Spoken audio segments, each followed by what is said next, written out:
तारीख थी 13 जनवरी। देव जब अपने दादाजी के पुराने घर में पहुंचा तो शाम ढल चुकी थी। घर कई सालों से वीरान पड़ा था।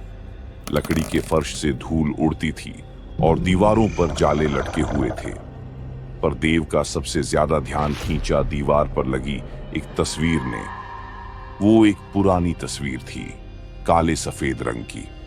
उसमें 3 लोग थे, एक आदमी, एक औरत और बीच में एक 6 से 7 साल का मुस्कुराता हुआ बच्चा।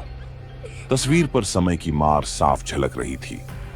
देव ने तस्वीर को करीब से देखा और सोचा, ये तस्वीर पहले तो कभी नहीं देखी। रात का अंधेरा घना हो रहा था। देव ने घर में चारों ओर देखा। हर तरफ एक अजीब सा सन्नाटा था जो कानों में चुभ रहा था। जब उसने फिर से तस्वीर पर नजर डाली तो कुछ बदल चुका था। तस्वीर के अंदर का बच्चा अब सीधा देव की ओर देख रहा था। उसकी आंखें इतनी गहरी थीं कि मानो उनमें पूरा अंधेरा समा जाए। ये कैसे हो सकता है? देव ने अपने आप से पूछा। फिर उसने सोचा, शायद थकान की वजह से उसकी आंखों को धोखा हुआ है। वह चीजों को समझ पाता इसके पहले ही उसे तस्वीर के भीतर एक हल्की हरकत दिखी। औरत के होंठ हल्के से हिल रहे थे। तभी दरवाजे पर एक तेज दस्तक हुई। देव के पैर जम से गए। उसने दरवाजे की ओर देखा। कौन है?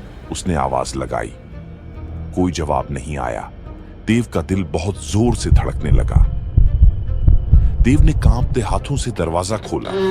बाहर कोई नहीं था, पर फर्श पर मिट्टी से सने छोटे छोटे पैरों के निशान थे जो घर के अंदर की ओर आ रहे थे।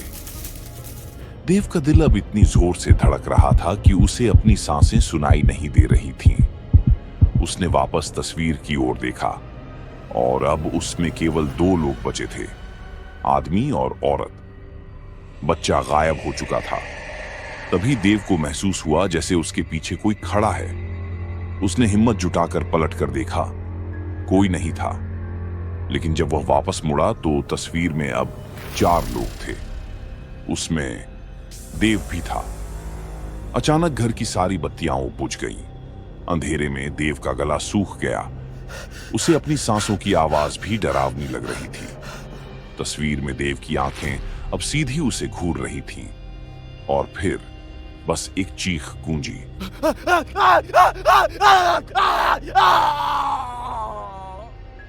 अगले दिन जब गांव के लोग घर आए तो देव का कोई नामो निशान नहीं था। बस तस्वीर में एक नया शख्स था।